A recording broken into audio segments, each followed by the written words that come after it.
하나님 감사합니다. 귀한 새벽을 주시고 또 은혜의 단비를 내리시며 성령의 말씀을 따라서 오늘 또 새벽을 깨워서 기도케 하시니 감사합니다. 하나님, 우리가 방금 부른 이 찬양처럼 우리 주님 흘린 보배 피로써 나를 정결케 하심으로 말미암아 내가 성령님과 교제하며 하나님 아버지를 만나며 예배하는 주의 자녀된 줄로 믿습니다. 하나님 참 감사합니다. 정말 저 같은 죄인을, 우리같이 연약한 자들을 하나님께서 아들로 딸로 삼아주시고 예수님 만나 성령의 사람 되게 하시는 그 놀라운 은혜, 또한 그것도 감사하지만 이제 또한 복된 교회로 인도하시고 우리를 목회자로 또 각 처소의 하나님의 청지기들로 하나님 구별하여 부르셔서 섬기고 기도하며 하나님 나라를 일구게 하신 것도 감사합니다. 하나님, 그 모든 여정 중에 하나님의 말씀을 의지하고 나아갑니다. 하나님, 오늘 우리가 받을 그 말씀처럼 주의 말씀을 사모하며 증거하며 10년 가운데 그 말씀을 따라 행할 수 있는 지혜와 능력 주시기를 원합니다. 우리 교회가 하나님 말씀에 흥왕한 교회가 되게 하여 주시기를 원합니다. 하나님, 단지 성도들의 또 사람들의 마음에 흡족한 설교를 하는 그런 수준이 아니라, 그것도 너무나 탁월하고 귀한 것이지만 하나님께 붙들려서 말씀을 증거하는 우리 목회자와 또 제가 될 수 있기를 원하고 간구합니다. 성령님 긍휼히 여겨주셔서 하나님의 말씀, 주님께서 원하시는 말씀 잘 감당하고 전하고 선포하고 그 말씀을 또 베레아의 성도들처럼 사모하고 묵상하는 우리 모두가 되게 하여 주옵소서. 그 말씀대로 또한 우리가 순복하고 살 수 있는 은혜도 주시기를 원하며 그 말씀을 또한 잘 준비하였다가 나의 이웃에게, 가족들에게 가서 또한 사랑의 마음으로 증거할 수 있는 역사가 일어나기를 원합니다. 하나님, 우리 자녀들이 영적인 반응 앞에서 시큰둥한 것을 보면 우리의 마음은 사실은 화가 날 때가 많고 또 애타는 마음들이 올라와서 그렇게 현장의 것들로만 예배를 잘 드려라, 어떤 자세를 취해라, 좀 찬양을 열심히 불러봐라, 그렇게 말할 때도 많지만 사실 그 심령 안에 예수님이 계시다면 그럴 수밖에 없다라는 것을 깨닫습니다. 긍휼히 여겨주셔서 우리 사랑하시는 자녀들의 마음, 청년들의 마음, 우리 청소년 이하, 우리 10대 이하의 어린아이들의 마음 가운데에 예수께서 찾아와 주시기를 원하오니 성령님 기름 부으시고 인도하여 주옵소서. 거룩하신 성령으로 역사하사 그 안에서 정말 말씀을 받고 잘 자라나는 우리 교회학교 다음 세대 후대들이 될 수 있도록 또한 은혜 베풀어 주옵소서. 하나님, 오늘 또 우리가 말씀을 전하고 나눌 때에 하나님께서 오셔서 우리 심령에 새기시기를 원하며 함께 하시기를 원하며 예수님의 이름으로 기도하옵나이다. 아멘. 우리 같이 암송하실 말씀 마태복음 12장 33절의 말씀입니다. 우리 새로운 말씀인데요. 같이 한번 읽어보시죠. 나무도 좋고 열매도 좋다 하든지 나무도 좋지 않고 열매도 좋지 않다 하든지 하라. 그 열매로 나무를 아느니라. 마태복음 12장 33절 말씀. 아멘. 자, 오늘 우리에게 주시는 주님 말씀은 사도행전 20장 25절에서 32절까지의 말씀입니다. 자, 사도행전 20장 25절에서 32절의 말씀 한 절씩 교독하겠습니다. 보라, 내가 여러분 중에 왕래하며 하나님의 나라를 전파하였으나 이제는 여러분이 다 내 얼굴을 다시 보지 못할 줄 아노라. 그러므로 오늘 여러분에게 증언하거니와 모든 사람의 피에 대하여 내가 깨끗하니 이는 내가 꺼리지 않고 하나님의 뜻을 다 여러분에게 전하였습니다. 여러분은 자기를 위하여 또는 온 양떼를 위하여 삼가라. 성령이 그들 가운데 여러분을 감독자로 삼고 하나님이 자기 피로 사신 교회를 보살피게 하셨느니라.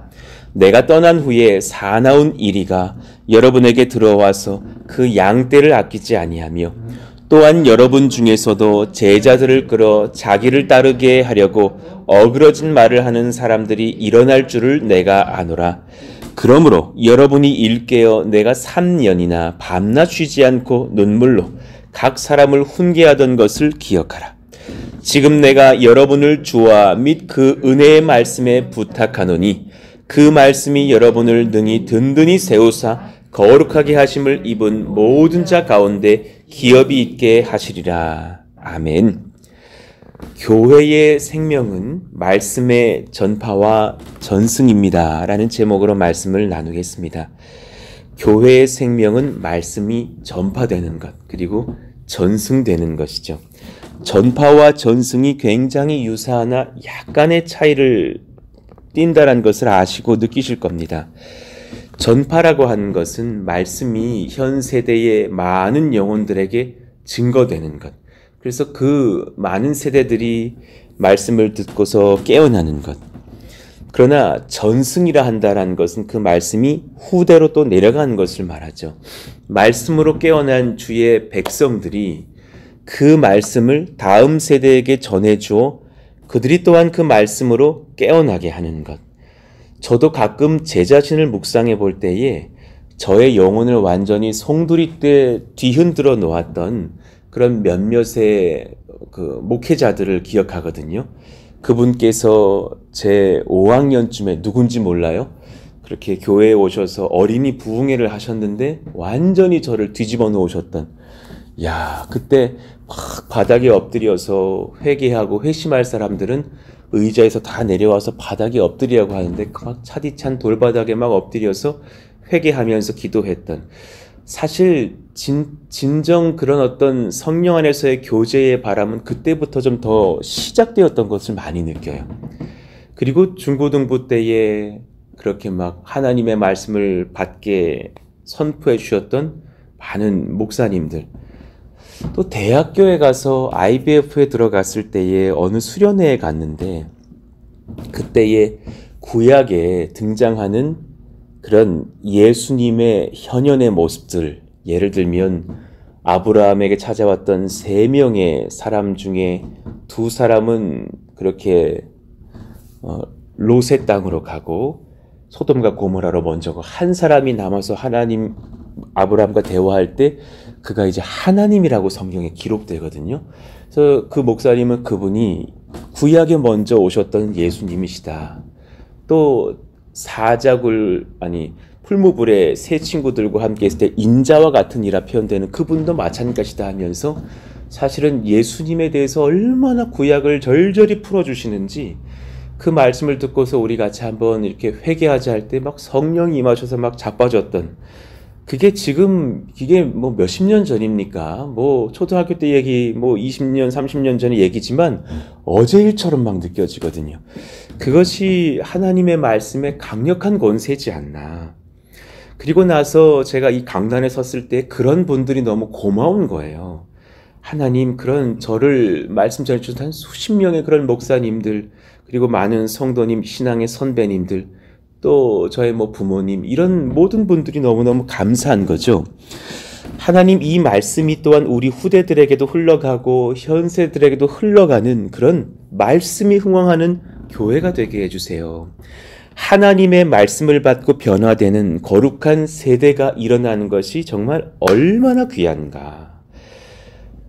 어린 유년, 청소년들이 주님의 말씀 앞에 회개함이 얼마나 귀한가. 저는 사실 그 은혜의 행복으로 교사하는 것 같아요.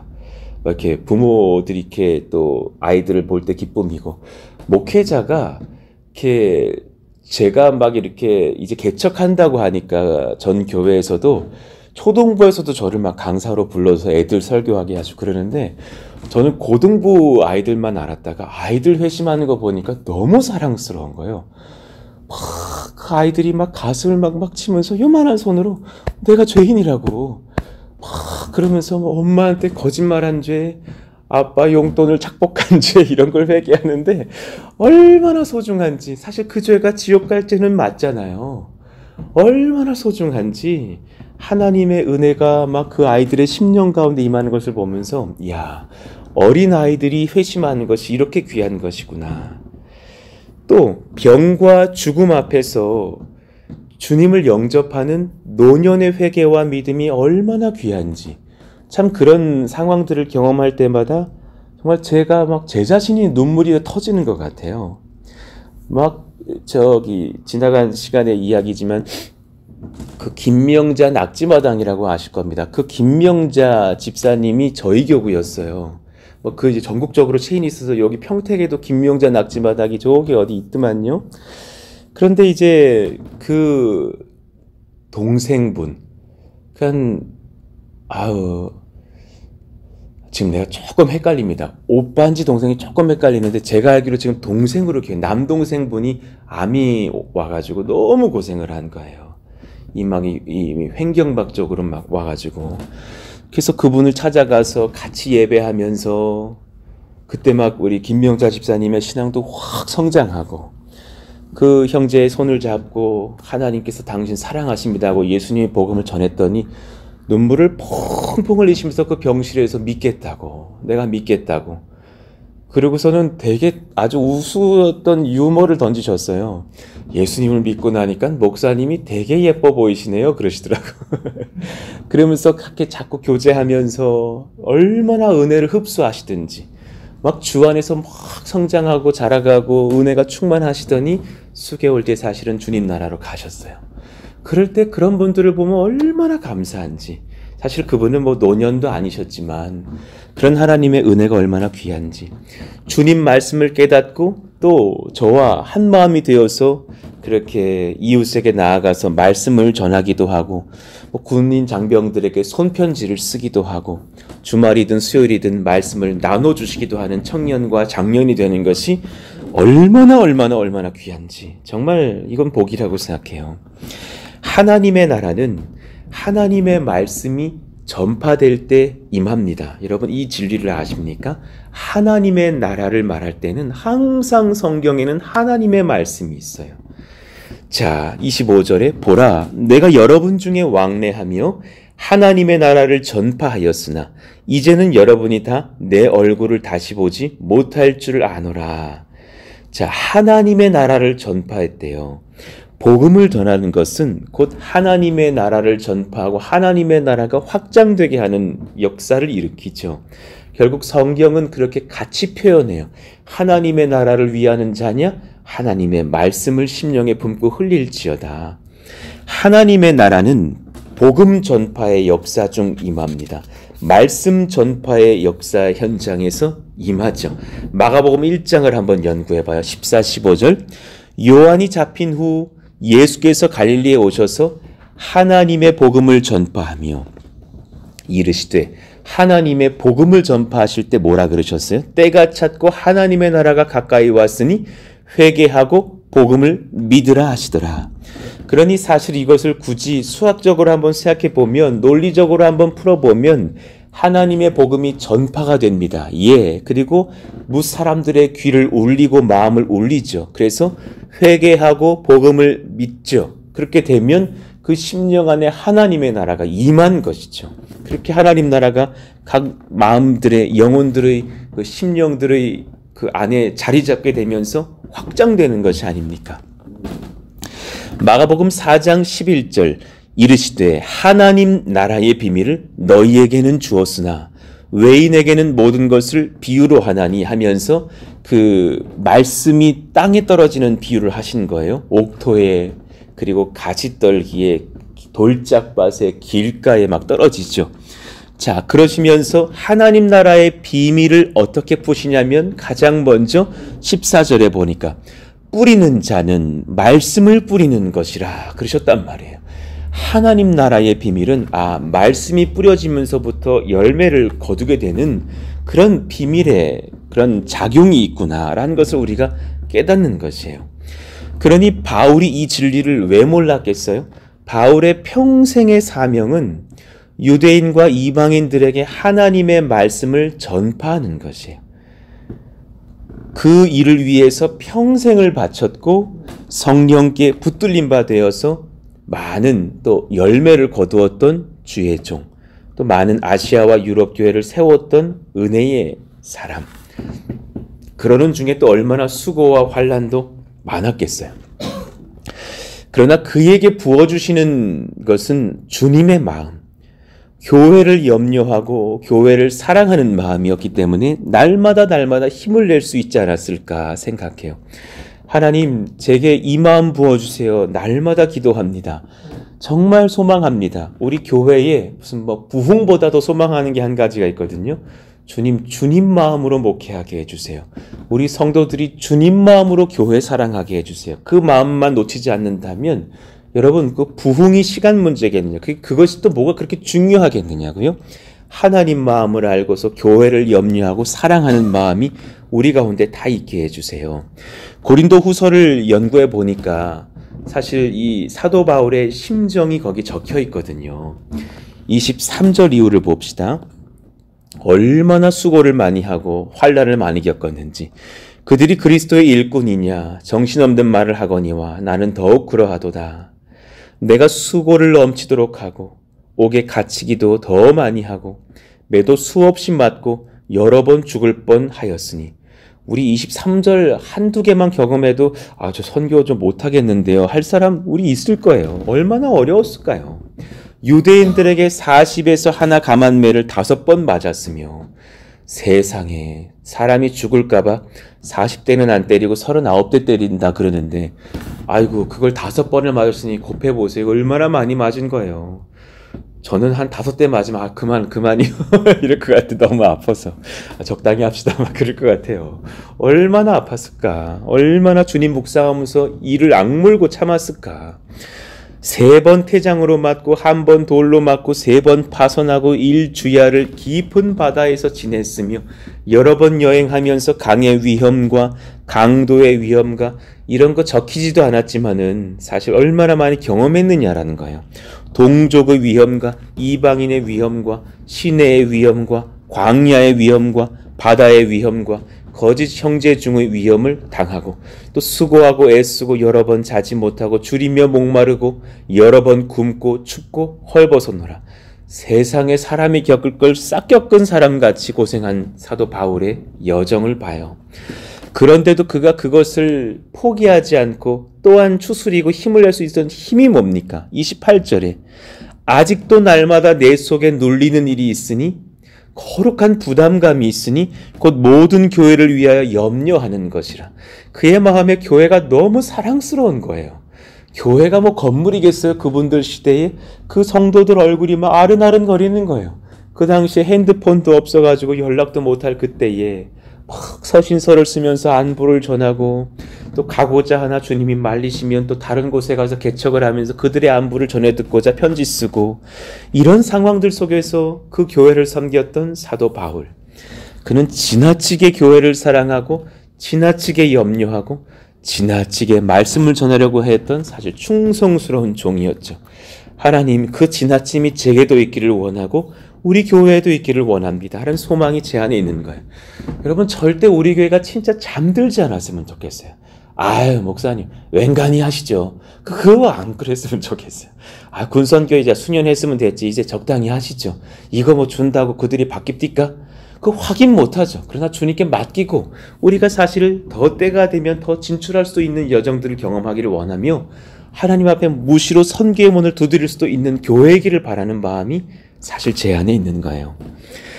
하나님의 말씀이 전파되면은 때로 순교자의 피를 요구하기도 합니다. 바울이 그랬죠.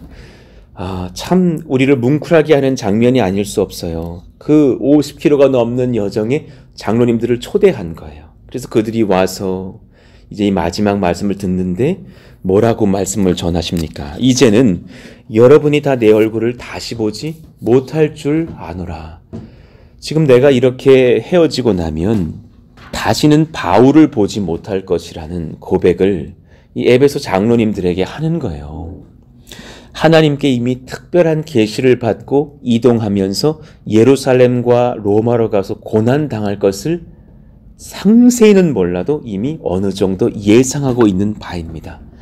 22절 23절 보라 이제 나는 성령에 매여 이미 지도를 받았다라는 거예요. 예루살렘으로 가는데 거기서 무슨 일을 당할는지 알지 못하노라. 오직 성령이 각성해서 내게 증언하여 결박과 환난이 나를 기다린다 하시나. 몇 가지를 추론할 수가 있죠. 성령께서 급히 예루살렘으로 가라 명하셨어요. 물론 그 선금, 연보를 전해줘야 되고 오순절에 맞춰서 가서 복음 전할 것도 있겠지만 그리고 나서 나중에 우리가 말씀으로 확인했지만 그때부터 또 환란이 시작되고 맙니다. 거기서 무슨 일을 당할는지 알지 못하노라. 이것은 상세하게 주님께서 아직 말씀하시지 않으셨다라는 의미도 되고 내가 너희들에게 염려할까 봐 다 말하지도 못하겠다라는 말도 되겠죠. 정확하게 어떤 일을 겪을지는 상세히는 모르겠지만 성령께서 이미 어떤 고난이 너에게 있을 것이라고 그렇게 말씀하시면서 그러나 주의 복음 전하기 위해서 너는 예루살렘을 거쳐 로마까지 갈 것이라 이미 주께 명받았음을 알고 있습니다.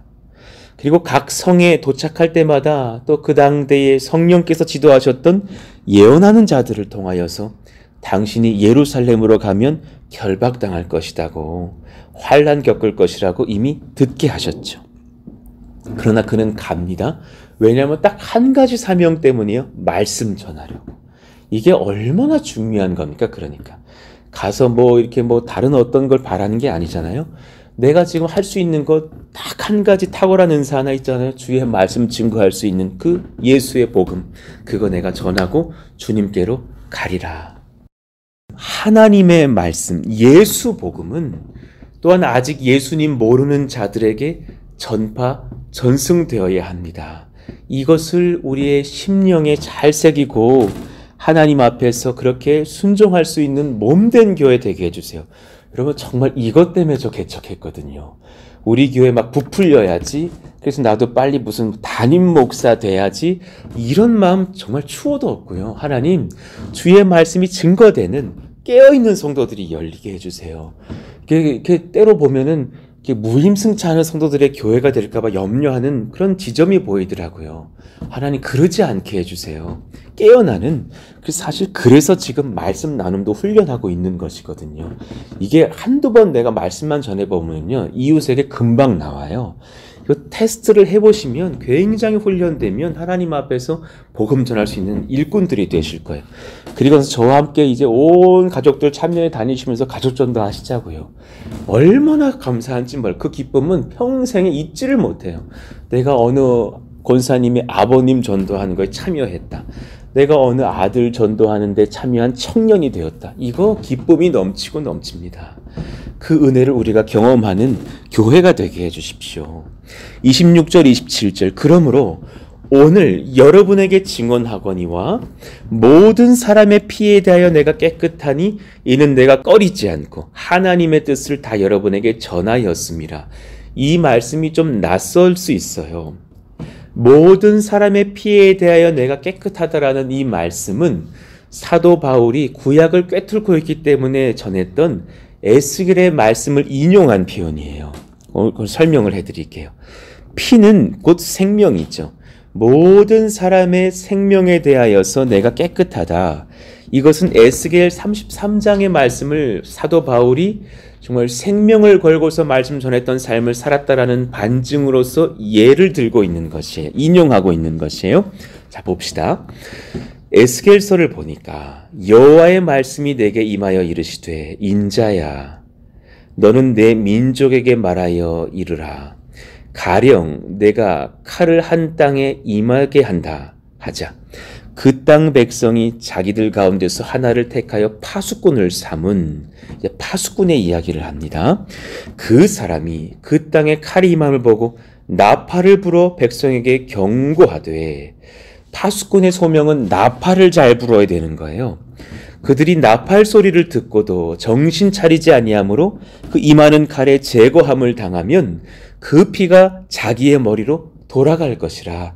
그러니 나팔을 분다라는 것은 복음을 전한다라는 것이고 그 복음을 들은 사람들이 회심하고 그렇게 주를 따르고 각성하게 되고 깨어나는 것은 그 백성들이 구원을 얻게 되는 것이고 그러나 그들이 그 말씀을 거절하게 되면 그들이 구원을 받지 못하니 말씀을 전해야 되는 파수꾼에게는 피가 돌아가지 않을 것이라. 그러나 너희가 복음을 알고도 전하지 않으면 그것이 어떻게 너에게 죄가 없다 하겠느냐라는 그 말씀인 거예요.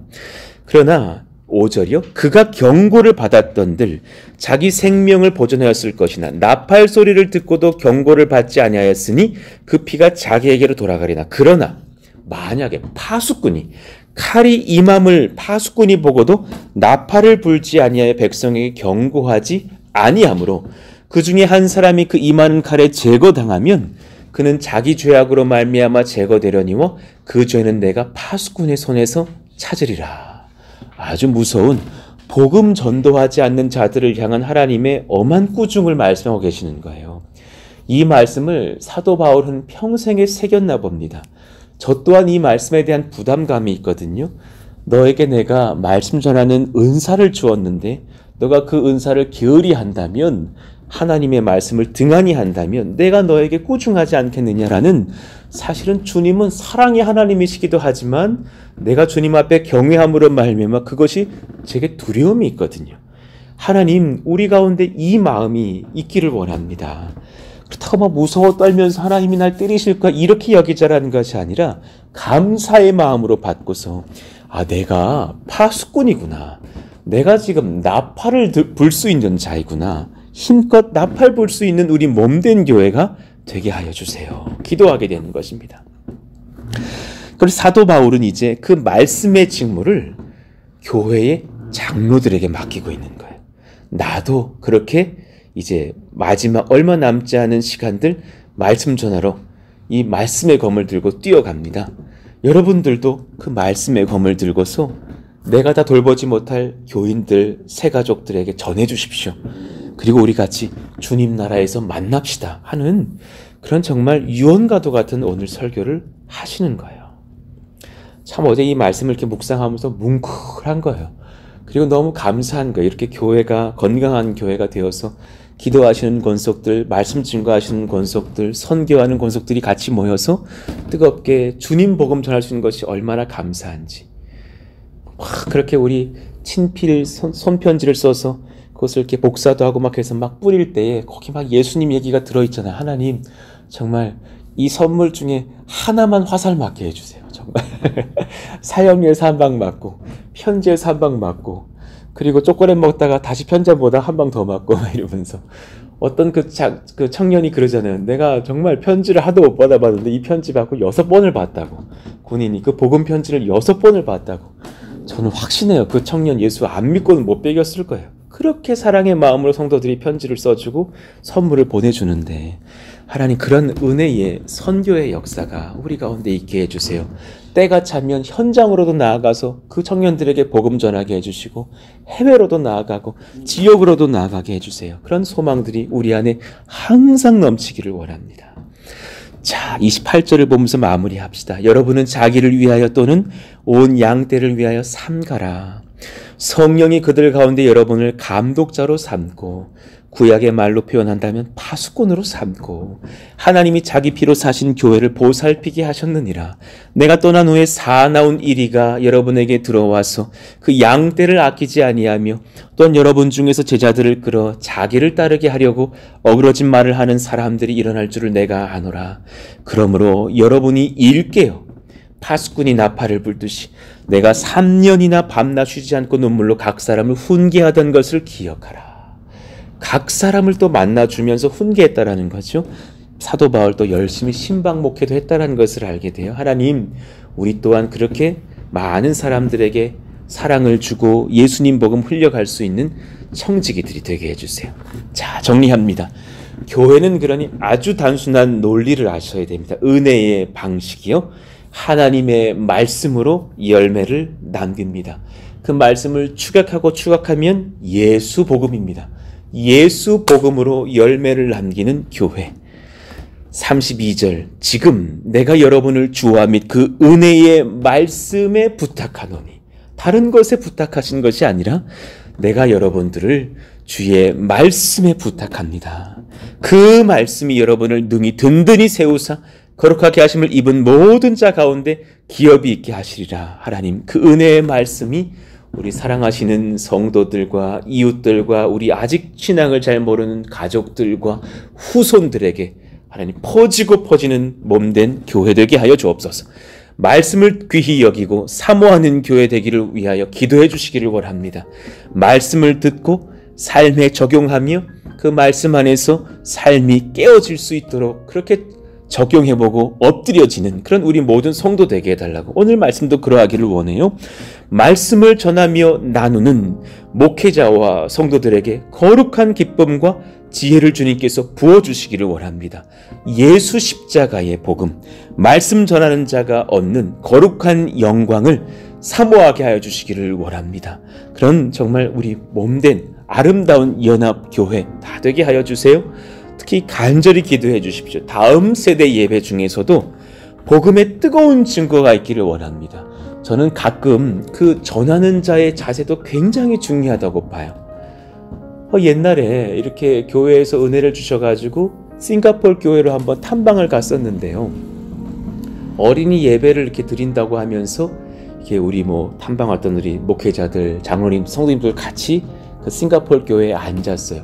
그 CHC 교회, 시티 하베스트 처치라고 콩이 목사님 섬기시는 교회였는데, 근데 세상에 저는 그 어린이 예배에 콩이 목사님이 올라오시나 했는데 웬 20대 초반밖에 안 돼 보이는 청년이 설교자로 올라오는 거예요.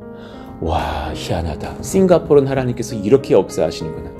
그리고 그 어린 소녀가 정말 청년이 그 노아의 방주를 설교하시면서 막 복음을 전하는데 세상에 막 눈물이 글썽글썽하게 그 청년에게. 그러면서 막 어린아이들이 막 수백 명이 앉아있는데 이 예수님 구약의 그 노아의 홍수의 구원과 그 방주를 예수님과 연결을 하면서 당신은 지금 방주에 타셔야 된다고, 그분은 예수님이시라고 막 하면서 막 눈물을 글썽이는데 막 듣는 아이들이 막 우는 거예요. 난 그때 싱가포르의 무슨 시스템을 본 게 아니라 그 전하는 화자의 심령을 본 거예요. 저 청년 진짜 예수 사랑하는구나. 저 청년 정말 어린이를 사랑하는구나. 하나님, 그런 목회자들이 일어나게 해주세요. 한편의 설교를 전하더라도 예수 그 안에서 막 눈물이 흘러나올 수 있는 설교자의 뜨거운 심령이 열리게 해주세요. 그런 우리 교회가 되게 해달라고, 우리 귀한 사역자들이 그런 심령 더욱더 얻게 해달라고 기도해 주셨으면 좋겠어요. 이미 또 그러하시지만 더욱 그러하기를 원해요. 성령의 불이 임하는 주의 심령을 얻고 말씀 전하는 어린이 예배가, 그렇게 듣고 또 은혜 받는 어린이들이 가득한 예배가 되게 해달라고 기도해 주시기를 원합니다. 오늘은 성전 건축도 있고 여러 가지도 있지만 우리 이걸 가지고 한번 기도합시다. 하나님, 이 세 가지요, 말씀을 위해서 헌신하고 말씀에 순종하고 말씀을 전하며 뜨겁게 하나님 말씀에 순복하는 말씀에 사로잡힌 귀한 교회가 되게 하여 주옵소서. 오늘 말씀을 붙들고 주여 부르짖고 기도합니다. 주여! 하나님 감사합니다. 하나님, 우리 가운데 하나님께서 은혜를 더하여 주시기를 원하며 성령을 더하여 주시기를 원하며 우리가 주님 앞에 그 말씀에 붙들린 교회 되기를 간절히 바라고 원합니다. 하나님의 말씀으로 주님, 우리는 열매를 남깁니다. 하나님의 말씀으로 우리는 하나님의 나라를 세웁니다. 하나님, 예수 복음이 우리 심령 가운데 임하였기 때문에 제 마음 가운데에 하나님의 나라가 임한 것이 아닙니까? 그래서 그 나라의 백성으로 살면서 또한 다른 누군가를 그 나라 백성이 되게 하고자 그렇게 제 마음을 주님께서 흔드시는 것이 아닙니까? 하나님, 저희가 또한 그러하기를 원합니다.